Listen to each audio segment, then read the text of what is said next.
Brahma ile Saltık ile yani özdeş sayılmasında da bu değişmez ve başkalaşmaz olan birliğin zorunlu olarak mekansız ve zamansız yani transandantal ve ezeli olması gerekir. Evet. Ne demek? Benim ruhum Atman olarak zamansız ve mekansızdır. Atman olarak.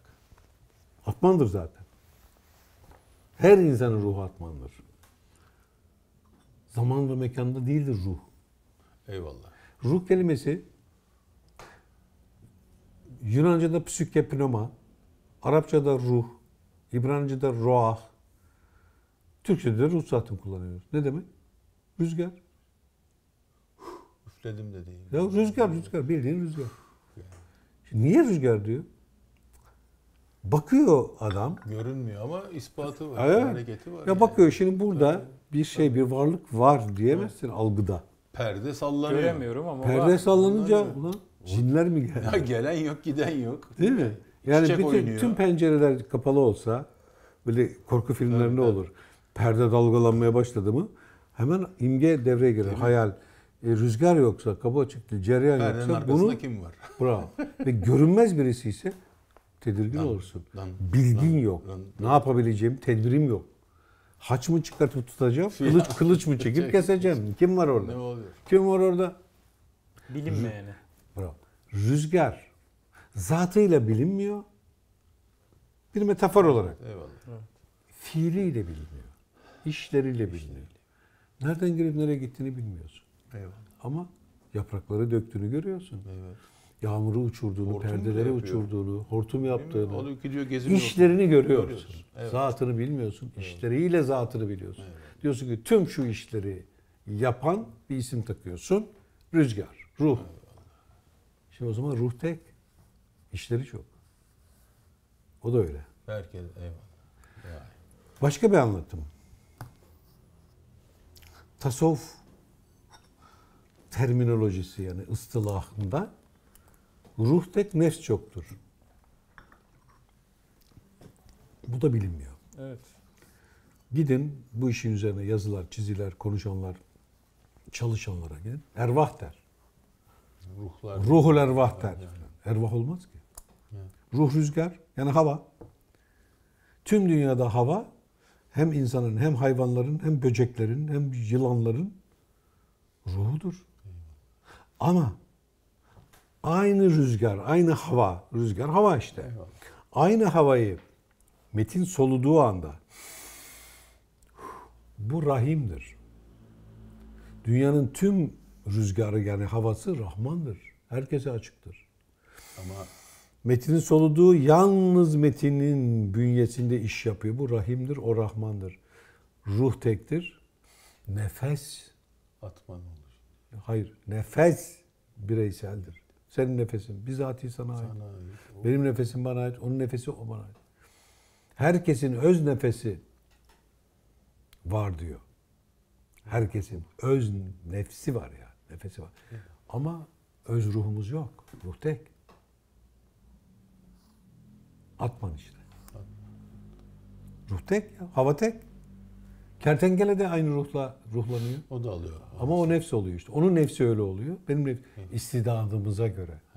İstidadımız farklı olduğu için ruhun ayniliğini kullanım açısından farklı kıldığımız için birey ruhta olmaz. Nefste olur. Evet. Eyvallah. Nefs kendiliktir. Kendi başlıyor. Tabii. Bu metafor olmasına rağmen fiili bir de durumdur yani. Dünyada da zaten vaka böyle oluyor. Nasıl olacak? Eyvallah. Aynen böyle. O farklılıklar oradan gelecek. Ayniliğin farklılığı. Ayniliğin farklılığı. ayniliğin Ruhu aynı, nefsi farklı. Aynı. Nefesi farklı ama nefes dediğin zaten ruhun kullanılmış hali. Kullanılmış yani. Evet ya. Ya dil herkesindir. Kelamda sen özelsin. Kelamda. Dili kullanırken rahimsin. Dilin kendisi Rahman.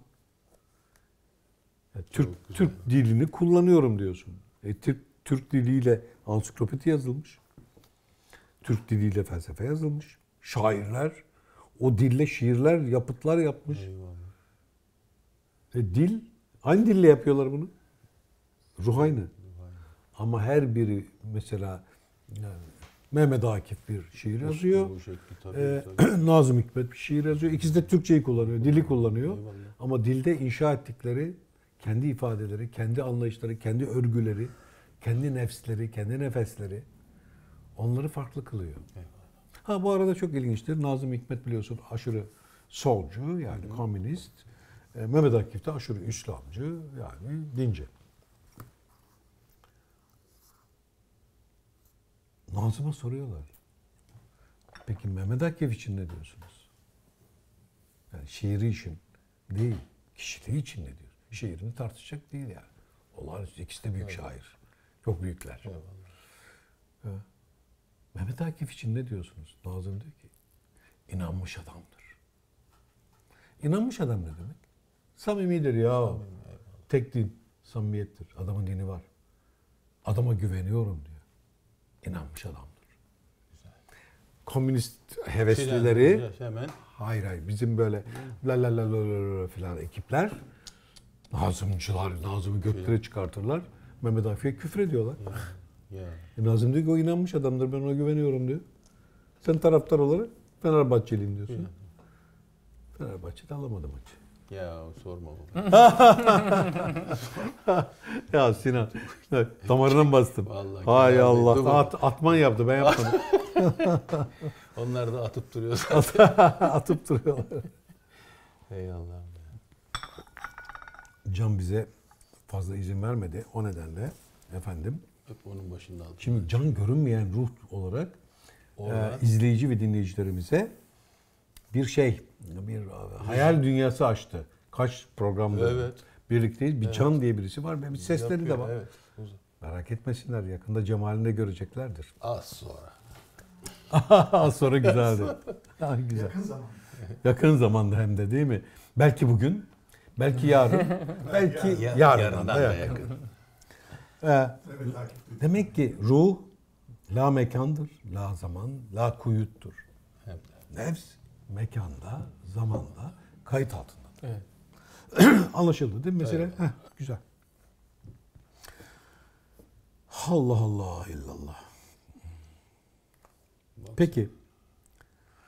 Zamansız ve mekansız yani transandantal ve ezeli olması dolayısıyla bireysel ruhun da böyle bir varlık içinde transandantal ve ezeli olacağı ve böyle bir hal içinde de her türlü ıstıraptan kurtulup külli, ebedi ruh içinde külli ve ebedi huzur ve mutluluğa kavuşacağı düşüncesi bu görüşlerin, bu düşünce akımının veya bu inancın merkezindedir. Şimdi ne demek? Istıraplar zamanda ve mekandadır diyor. Ruhun bunda şeyi yok. Kayıtta, zamanda, mekanda ıstıraplar var. Ve sen bir yanında bedeninden dolayı, bedenin zamanda ve mekanda kayıtlı olduğu için, koşullar altında olduğu için ıstırap bedenden sana gelecektir. Ruhun zaman ve mekan kaydından azade olarak senin asli varlığın olduğu için, ruhuna kavuştuğun zaman dünyayı uzaktan temaşa eder, buzlu cam arkasından görür gibi olursun. Benim bir dostum seneler önce şey yapıyorduk, böyle sohbetler yapıyorduk. Gelmişti, sevgili bir dostumun eşiydi. Şöhretli, güzel, sevilen, kocası da onu seven, zengin olmuş ayrıca. Yani her şey tamam. Bir hanımefendi. Eşi benim sohbetlerime meraklı filan. Ben de ona meraklıyım. Büyük bir sanatçı. Hem de çift dalda, müzikte ve resimde. Muhteşem bir efendi. Sevişiyoruz çok filan ama böyle bir araya geldiğimizde tabii şimdi hanımlar hani ya ne yapıyoruz hadi gidelim işimiz var falan olur ya. Öyle bir yerde bir toplantıya katıldık. Sonra hanımefendi geldi. Baktı ki kalkmıyor. Ya hadi işte işimiz var gidelim filan falan. Ya biraz daha izin verin, biraz daha izin. Ne konuşuyorsunuz dedi. Bana sorma dedi, Metin'e sor. Metin Bey dedi, ne konuşuyorsunuz dedi, bu kadar ayrılamıyor dedi. Herkes bana yapışmış falan, ne konuşuyor? Efendim dedim, insanlara nasıl mutlu olacaklarını anlatıyorum ben. Aa dedi, bu mu? Ben zaten mutluyum. Hadi kalk gidiyoruz. Oo. Ben de dedim ki doğru söylüyor dedim. Ama sen mutlu musun? Aksini söyle dedim. Hadi kafana odunu yersin. Demek sen de mutlusun. O zaman hakikaten gidin ya. Hadi. Hadi gidin. Pardon hanımefendi. Güzelsiniz. Bugün. Hı. Zenginsiniz. Bugün. Zamanla İki mekanla. sütun. Tabii. Şöhretlisiniz. Bugün. Sanatınızda zirvesiniz. Ayrıca şöhretli olmak yetmez. Sanatından tad alman lazım. Alkışlar var eyvallah. Ay alkışlar değil. Bir de sen sanatçılığından... Bireysel. Tabii. Sen sanatçılığından tad alıyorsun. Başkaları hoşlanırsa sen aslında beğenmezsin. Sen iyi kaval çalarsın, koyunlar gelir toplanır. Amacını ifade ediyorsun yani. Aynen. İstediğin amacını. Bu 4 sütun üzerine sen mutlusun dedim. Ama Ben zamanda ve mekanda olmayan bir mutluluğu vaat etmiyorum. Vaat edilen mutluluğun yolunu gösterdiğimi düşünüyorum. Gösteriyorum da diyemem. gitmek Ben düşündüğüm bu. Eyvallah. Gidersin gitmesin bilmiyorum veya hakikidir değildir ayrı konu. Bunlar öyle zamanda mekanda olmadığı için ya Allah Allah nereden yol bulabiliriz? Kapısı nerede diye merakla bekliyorlar dedim. Bir gün bir kapı açacağım da ona girecekler zannediyorlar. Aslında öyle bir kapı da yok dedim. Gülüştük.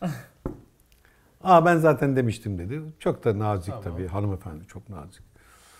İsmini kullanmıyorum çünkü doğru olmaz.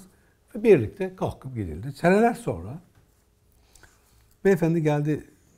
Dedi ki Metin'cim ya dedi. Sana bir ricada bulunabilir miyim? Affedersin tabii ki.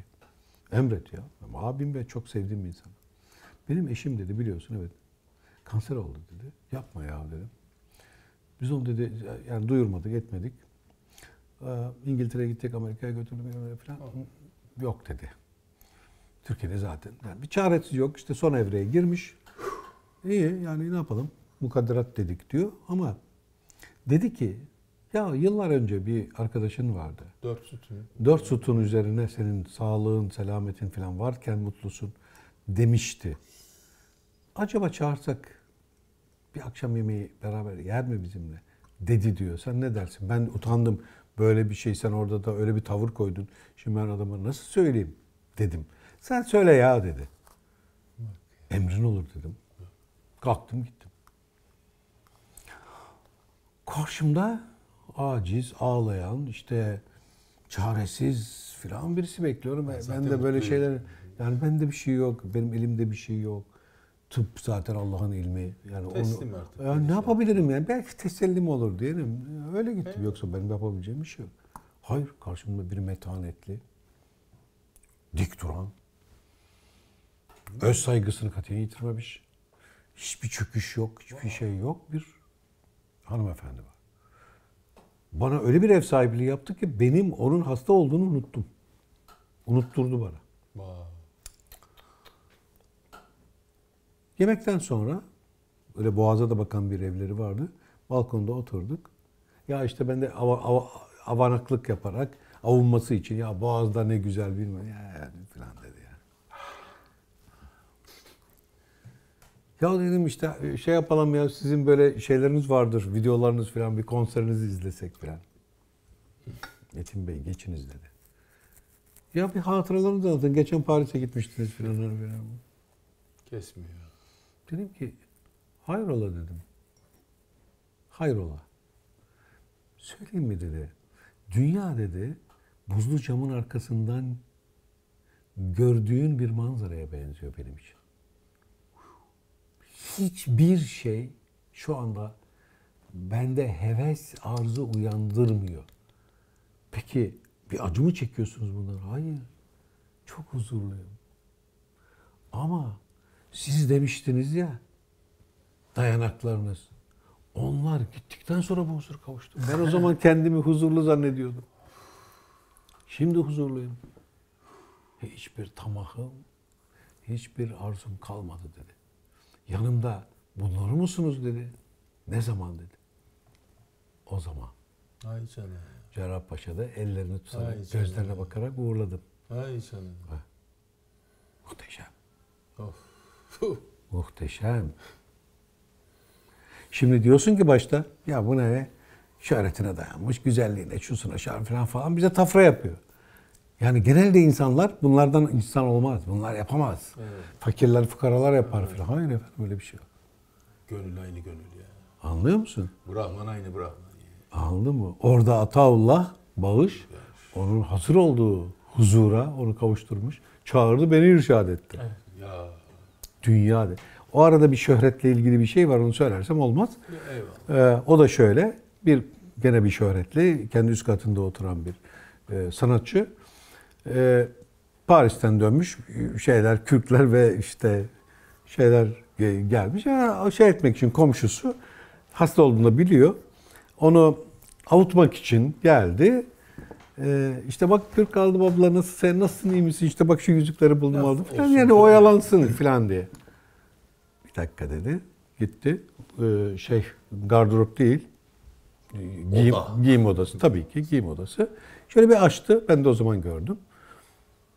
Bir sürü kürk, bir sürü manto, bir sürü böyle. Yani bir dükkan var orada. Dedi bu gösteri bak dedi. Bak yani sen bir tane manto aldın ben de orada bir sürüyle kapattı. Çekmeceleri çekti mücevher dolu. Hiçbir şey ifade etmiyor şu anda. Kapattı dedi ki bunların hepsi dışarıdaki şeyler. Bak nereye geldi. Benim ruhumda hiçbir tesirleri yok. Vay be. Şimdi ben de oraya davet edildim onu irşad edeceğim zannıyla. Ben onu zannediyorum. Beni çağıran aradaki efendi ya Metin herhalde bir çare olacak yani çağırdığına göre. Muhabbet olacak. Hayır biz irşada gitmişiz. İrşad oldu. O bizi irşad ediyor. İrşad et. Duran bir kadın diyorsun. Ne duranı ya? Bulacağım diyor ya. Ben siz neredesiniz diyor. Siz diyor sisli bir yerlerde oturuyorsunuz diyor. Ben başka bir yerdeyim diyor. Huzur içindeyim.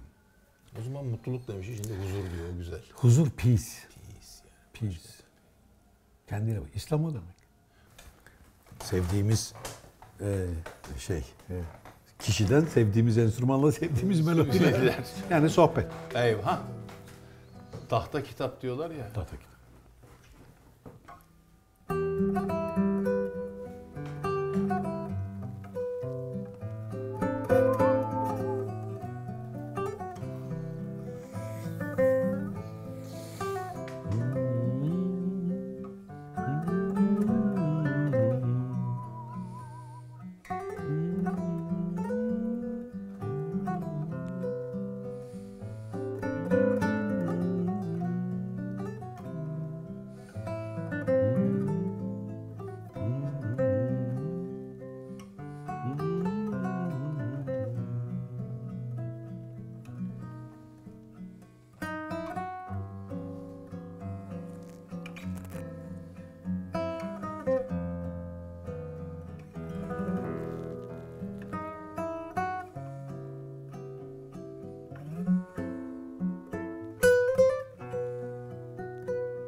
Allah bereket versin. Aşk olsun. Wow. Aşkın nur olsun. Sarhoş olduk. Oo. Allah Allah.